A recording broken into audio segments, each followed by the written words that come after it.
Hey, hello everyone. Welcome to ET Reality. I am Ankit Sharma, and today we have with us Aditi Binani, principal designer and founder Purple Edge Design. Thank you, Aditi. Thank you for joining us. Thank you. Okay, so how has the growing middle class in India influenced the interior design? Are clients becoming more design conscious now? I think the burgeoning middle class is really defining the market in interior design today. With with growing aspirations and more disposable income in their hands, the mantra of saving is now no longer there. And especially after COVID times, I think people have started believing in live life each day and making the most of it, right? So I think there is a lot of travel that is happening, which is exposing them to a lot more, which is around the world, making them aware of a lot more designs, good design, giving them some great experiences. And they want to bring that back and imitate that in their own homes, and they want to aspire for much larger spaces and more comfortable spaces. Also, I feel that with and we can see this with a lot of with brands like IKEA coming into India, who are working in the affordable luxury space, is what I define the middle class as. They aspire to be luxurious, but in a more affordable manner. And IKEA is fulfilling that. A lot of homegrown brands have also been able to fulfill this demand, such as, Urban Ladder, Pepperfry. We also see brands like Godrej now spreading their wings. A lot of now, a lot of brands such as Live Space and Home Lane are providing complete solutions, to these to this growing class of society and fulfilling their aspirations in many ways, uh, mimicking luxurious design. And also, I feel that it's a lot of, I would say, raw material, or one step backwards if we go. Like things like floorings and wall panels, everything is coming out, as a mimicry or as an imitation of, like, high end marbles and satvarios and hardwood flooring are now being imitated through laminates and tiles.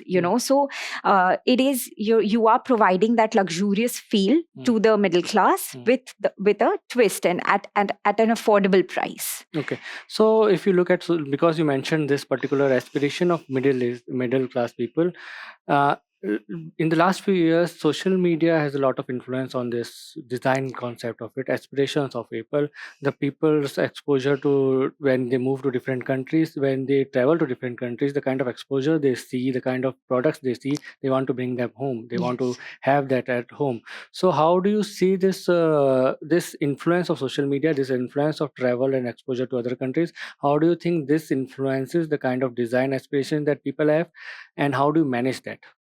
I think absolutely, bang on. And because they're traveling so much and they're exposed to all of this, I also feel a lot of brands, international brands that have come into India, have recognized the burgeoning middle class, right? So even brands like Grohe and Kohler, they have all come up with these collections with, how in fashion we have a pret-a-porter and a haute couture collection. So I think all these brands have come up with a collection which is more affordable to the middle class as well. And a lot of homegrown brands, like I mentioned, we also have now, China and Turkey coming in with their furniture and rugs in India, which is very, very affordable. So again, the middle class can very comfortably invest into these and yet feel like, they're a part of the luxurious lifestyle here. And if we have a limited budget, so if the people in middle class have a limited budget, but they aspire to have this kind of luxury segment, Yeah. luxury products to it, luxury feel to it, how do you manage those aspirations with the limited constraint of the budget? Yeah, so I think it's very important to map your client to the right products and services in the market, right? As I mentioned, there is so much available for everyone. And as an interior designer, it's very important for us to be knowledgeable about all the products available in the market, because there is something available for everyone. So, if a client comes to me and says, I want a Satvario marble looking space, I know exactly where to go and get him that look, with at 1/10 the price. Mm. So I think we need to be very educated about what's going around in the market and be able to provide the, map the perfect material with the perfect client to give him that feel.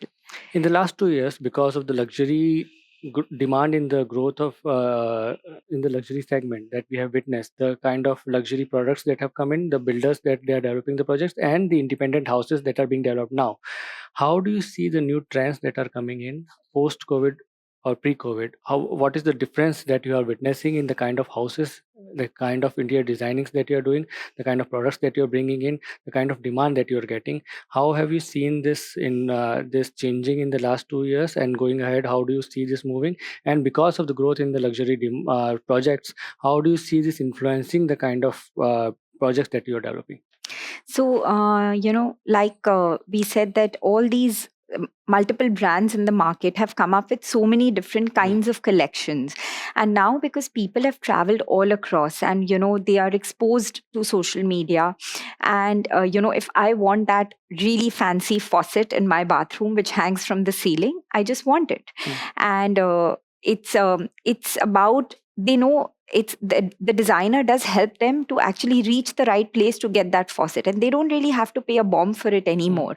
Also, we have a lot of local Indian brands which have completely outdone themselves in mimicking and imitating other international brands, and even developing their own storylines, which have a sense of luxury in them. And we see a lot of builders using those and providing that luxurious feel, and architects and interior designers today to fulfill the desires of the middle class. But do you see this demand for more of a larger spaces? Are the projects that you're developing, do you think that the area size has increased in comparison to what was being developed before?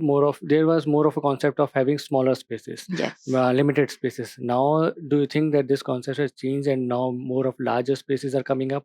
This is what is being designed, or what are the new trends that you're looking at? Yes, definitely. I think after COVID was something which just changed the entire field. So either people are looking for second homes, holiday homes, or they are looking to have larger homes. So the location no longer is a key. As a matter of fact, as long as they get a larger space is what they're looking for. So they are willing to move towards the suburban areas as well, rather than being in the heart of the city. But they're definitely aspiring for, a garden and a much larger spaces, so that they can they don't know when the next pandemic will hit them. Okay. So Last question. What advice will you give to a young budding interior designer who is just stepping in this particular industry, or who is just starting his or her own firm in this particular industry? What advice would you give? I think one is to be true to yourself and true to your design, and not, try to again copy somebody else. Of course, you can always be inspired by interior designers and architects, but have your own design, and also be very knowledgeable about what are the different materials available in the market. So, and all the price points for that particular material, because there is something for everyone. So if the designer is not educated on what is available, he can never provide the solutions to the clients.